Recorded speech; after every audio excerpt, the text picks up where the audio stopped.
আর এবার আপনাদেরকে ঢাকা কলেজের ছবি দেখাবো, যেখানে ভয়াবহ অগ্নিকাণ্ডের ঘটনা ঘটেছে। মধ্যরাতেই আগুন লাগে ঢাকা কলেজে। যে ছবি দেখতে পাচ্ছেন আপনারা, ঘটনাস্থলে যায় দমকল বাহিনী। আগুন লাগার কারণ কিন্তু এখনো পর্যন্ত স্পষ্ট নয়, অর্থাৎ সেই বিষয়টি এখনো পর্যন্ত জানা যায়নি। কিন্তু চাঞ্চল্য সৃষ্টি হয় কিভাবে এই কলেজে আগুন লাগলো সেই বিষয় নিয়ে এখনো সন্দিহান পুলিশ আধিকারিকরা। এবং ঢাকা কলেজে যেভাবে ভয়াবহ আগুন লাগে তাতে কিন্তু প্রত্যেকে এক প্রকার ভয় পেয়ে যান। চাঞ্চল্য সৃষ্টি হয় এলাকা জুড়ে। মধ্যরাতে হঠাৎই আগুন লেগেছে ঢাকা কলেজে। ঘটনাস্থলে যায় দমকল বাহিনী। আগুন লাগার কারণ এখনো পর্যন্ত স্পষ্ট নয়। মধ্যরাতে হঠাৎই ঢাকা কলেজে ভয়াবহ আগুন, এবং সেখানে দমকলের আধিকারিকরা তারা গিয়ে পৌঁছে যান এবং সর্বতক্রমে চেষ্টা চালিয়ে যান সেই আগুনকে নিয়ন্ত্রণে আনার জন্য। তবে কী কারণেই আগুন লাগলো হঠাৎ করে বা কীভাবে আগুন লাগলো সে বিষয়টা কিন্তু এখনো পর্যন্ত পরিষ্কার নয়।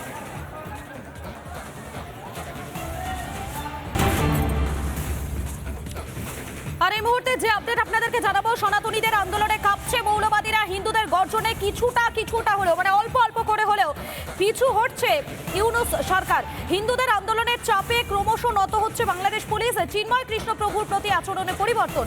রাতে চিন্ময় কৃষ্ণ প্রভুর কাছে পৌঁছে দেওয়া হয় প্রসাদ। ইসকন মন্দির থেকে প্রসাদ নিয়ে আসেন তার সচিব। ওষুধও পৌঁছে দেওয়া হয়েছে তার কাছে। এবং যেমনটা আপনাদেরকে জানাচ্ছিলাম, সোমবার রাতে চিন্ময় প্রভু তার কাছে প্রসাদ নিয়ে যেতে বাধা দেয় পুলিশ। কিন্তু তারপরেই সনাতনীদের যে বিশ্বজোড়া প্রতিবাদ এবং আন্দোলন, সেই আন্দোলনে কিছুটা হলেও ভয় পেয়েছে ইউনূস সরকার, তা কার্যত স্পষ্ট।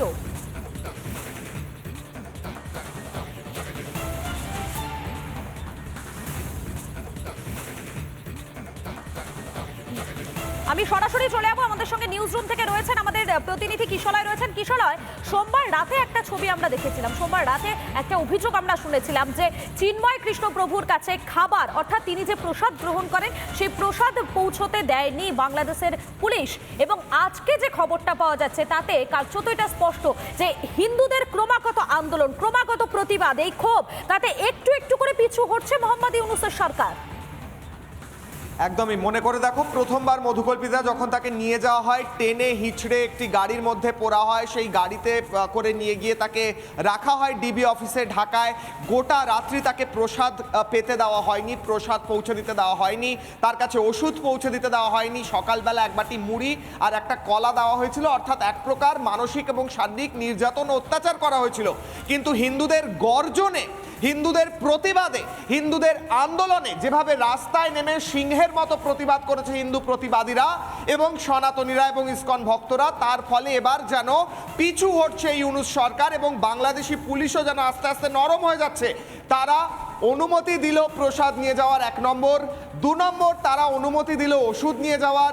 3 নম্বর, এর আগে যে অনুমতি ছিল না, তার সচিব বা তার যারা অনুগামী তাদের সঙ্গে দেখা করার অনুমতি দিচ্ছিল না পুলিশ, এখন অনুমতি দেওয়া হলো তাদের সঙ্গে দেখা করার এবং তাকে ওষুধ পৌঁছে দেওয়ার, প্রসাদ পৌঁছে দেওয়ার। আমরা যে খবর পাচ্ছি, চিন্ময় কৃষ্ণ প্রভুকে গতকাল রাত্রে প্রসাদ পৌঁছে দিতে দেওয়া হয়েছে এবং তার অনুগামীরা, তার সচিব ইসকন মন্দির থেকে, নিকটবর্তী ইসকন মন্দির থেকে চট্টগ্রামের, সেখান থেকে প্রসাদ নিয়ে আসেন।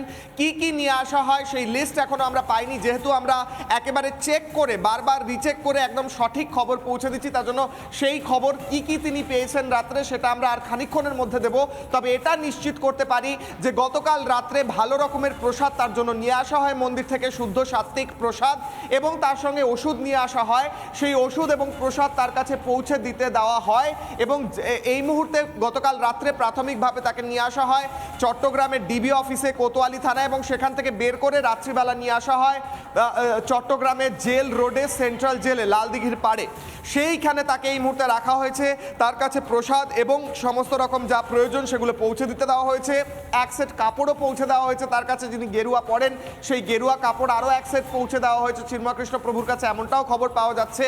অর্থাৎ বাংলাদেশি ইউনূস সরকার, যারা জঙ্গিদের সমর্থনে চলে, তারা ভেবেছিল জঙ্গিপনা করে এবং রক্তচক্ষু দেখিয়ে হিন্দুদের পিছের ভয় পাইয়ে রাখা যাবে, কিন্তু হিন্দুদের গর্জনে, হিন্দুদের সিংহনাদে, হিন্দুদের প্রতিবাদে, হিন্দুদের আন্দোলনে, হিন্দুদের চিৎকারে, হিন্দুদের রাস্তায় পড়ে থাকায় তারা ভয় পেয়েছে এবং সেই ভয় পাওয়ার কারণে এবার চিন্ময় কৃষ্ণ প্রভুকে যা সুবিধা প্রাথমিকভাবে দেওয়ার কথা ছিল, মানবাধিকার যেগুলো একদম শুরু থেকে দেওয়ার কথা ছিল, সেটা এবার দেওয়া শুরু করলো মোহাম্মদ ইউনূসের সরকার। একেবারে কিশোরা সেই ছবিটা কার্যত স্পষ্ট হয়ে যাচ্ছে, কেননা একটু একটু করে যতই সময় এগোচ্ছে ততই বোঝা যাচ্ছে মোহাম্মদ ইউনূসের সরকার যে অনেকটাই ভয় পেয়ে পিছু হচ্ছে, সেটা কিন্তু কার্যত পুলিশের এই আচরণেই স্পষ্ট হয়ে যাচ্ছে।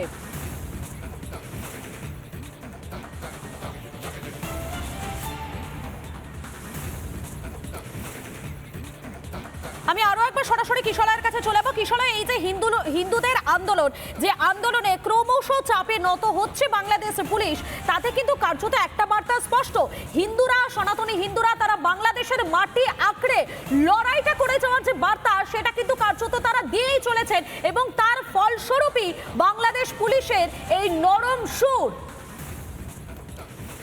মধুকল্পিতা, আর্তনাদ পরিণত হয়েছে সিংহনাদে।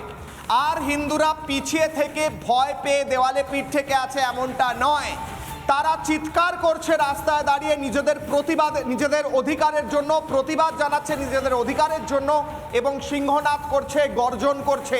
এবং হিন্দুদের গর্জনে কিন্তু শান্তিপূর্ণ প্রতিবাদে ভয় পেয়েছে ইউনূস সরকার। চিন্ময় কৃষ্ণপ্রভু তিনি নিজে বলেন যে নিজের আবেগকে পরিণত করুন শক্তিতে, কিন্তু শান্তিপূর্ণভাবে সহাবস্থান করুন, রাষ্ট্রকে অস্থিতিশীল করবেন না। কি বলেছিলেন তিনি, শুনবো।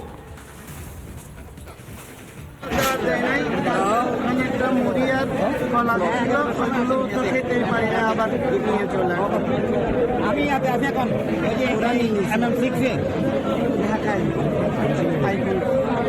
আপনি মনোবল শক্ত রাখবেন। আমার অনুরোধ হচ্ছে সবার কাছে, আপনারা অনেক কষ্ট করেছেন সনাতনী সমাজের জন্য, সবাই মিলে অন্তত আমাদের কর্মসূচিগুলো যেন অবশ্যই অবশ্যই দেবো।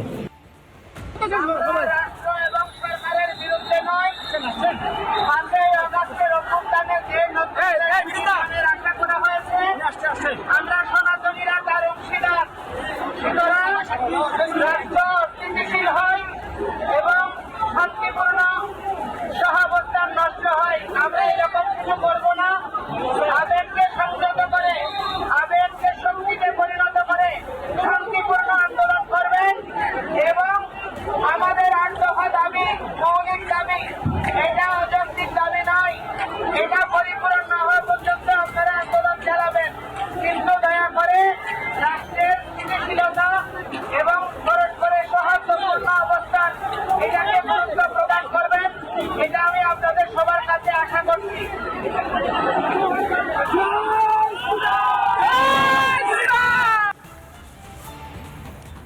বাংলাদেশে এবং বিশ্ব জুড়ে হিন্দুদের গর্জনে কার্যত ভয় পেয়েছে ইউনূস সরকার, এবং যে মানবাধিকার একদম শুরু থেকে দেওয়ার কথা ছিল সেগুলো এবার দিতে শুরু করেছে ইউনূস সরকার। অর্থাৎ কোথাও ধীরে ধীরে বুঝতে পারছে তারা হিন্দুদের শক্তি। মধুকল্পিতা, একেবারে কোথাও গিয়ে হিন্দুদের এই শক্তির কাছে কার্যত মাথা নত করতে বাধ্য হচ্ছে ইউনূস সরকার, এবং তার ফলস্বরূপই এই ইউনূস সরকারের পুলিশেরই কার্যত সুর নরম। নানা ধরনের কন্টেন্ট দেখার জন্য লাইক করুন, শেয়ার করুন আমাদের ফেসবুক পেজ, সাবস্ক্রাইব করুন আমাদের ইউটিউব চ্যানেল। পাশাপাশি অন্যান্য ব্রেকিং নিউজের জন্য অবশ্যই চোখ রাখুন রিপাবলিক বাংলায়।